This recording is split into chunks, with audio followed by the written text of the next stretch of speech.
Génibet, Paris Picardie.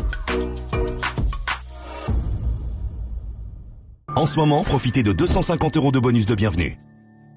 Bonjour à toutes et à tous, c'est comme toujours un immense plaisir pour se retrouver écoutez, pour une nouvelle sélection d'un top 5, un top 5 qui se déroulera mercredi sur l'hippodrome de Saint-Malo et surtout une très jolie étape du GNT. Tout de suite, ma sélection en 8 chevaux. Mon favori, je suis sûr et certain que c'est aussi le vôtre. C'est le numéro 11, Horace Dugoutier. Ce fils de Ridicache reste sur la bagatelle de 5 succès d'affilée et à mon sens ici, il trouve une nouvelle fois l'occasion de rester invaincu et donc de briguer un 6e succès sans aucune surprise. Le numéro 11, Horace Dugoutier, est en tête de ma sélection. Alors maintenant, pour contrer le pensionnaire de Sébastien Garato, j'aime beaucoup le numéro 10, Gaspard d'Angiste. C'est un joli tandem qui se présente ici, qui connaît une très belle réussite. C'est le tandem Éric Raffin, Jean-Michel Baudouin. Il faut reprendre Gaspard d'Angiste. L'autre fois, il a confondu vitesse et précipitation.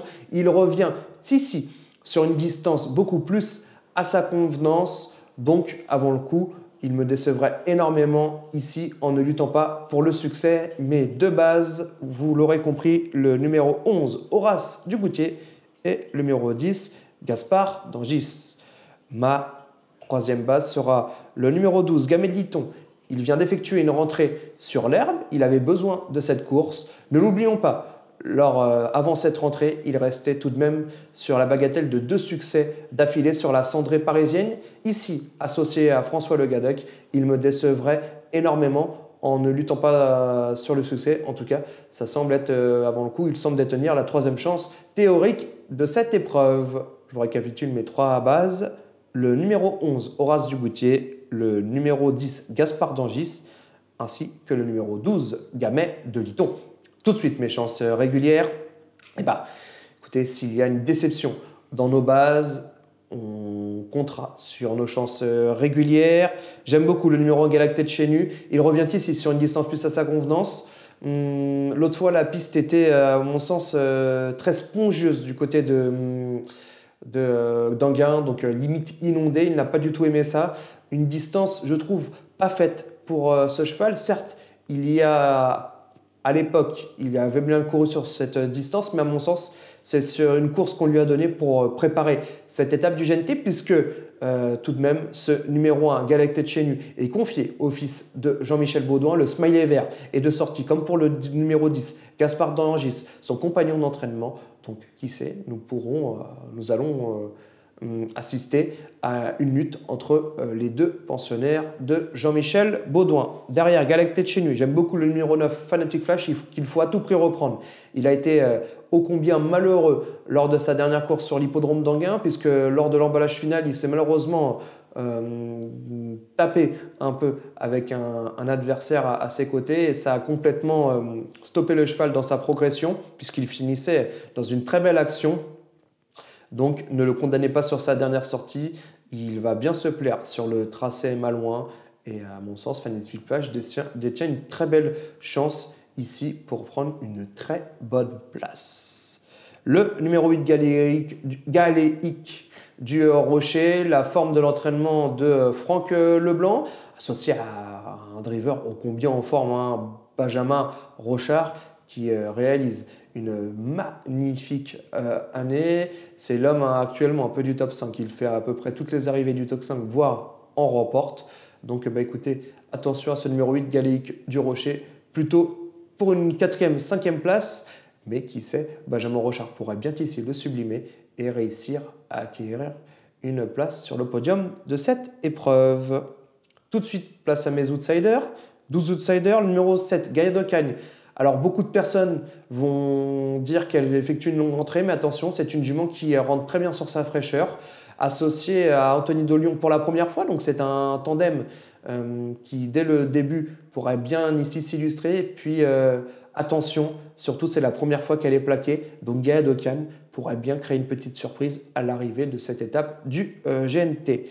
Mon dernier outsider, le numéro 3, Great of Madrid, l'entraînement de Sébastien Garato.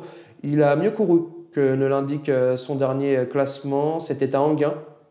Malheureusement, quand dans le tournant, il était derrière un cheval qui n'avait plus de ressources, donc qui n'a pas pu l'emmener jusqu'au bout. Il a dû le contourner et un peu faire les extérieurs. Malheureusement, il a payé ses efforts et donc c'est pour ça qu'il a conclu à une 6e place. Ici, il faut à tout prix le reprendre. Il va bien se plaire sur ce tracé malouin et il pourrait bien réussir à briguer une 4e, 5e place. Donc c'est mon outsider.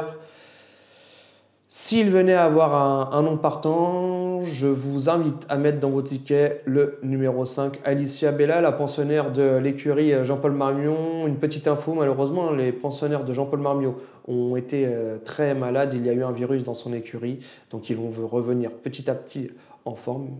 Et qui sait, Alicia Bella pourra bien montrer le chemin tout de suite. Ne vous inquiétez pas, je vous redonne ma sélection chiffrée. Mes 3 bases de cette épreuve. Le numéro 11, Horace Dugautier, qui aura à cœur ici de rester invaincu. Le numéro 10, Gaspard d'Angis, qui peut totalement se réhabiliter avec Éric Raffin. Le numéro 12, Gamay de Liton, qui a été préparé pour cette étape du GNT.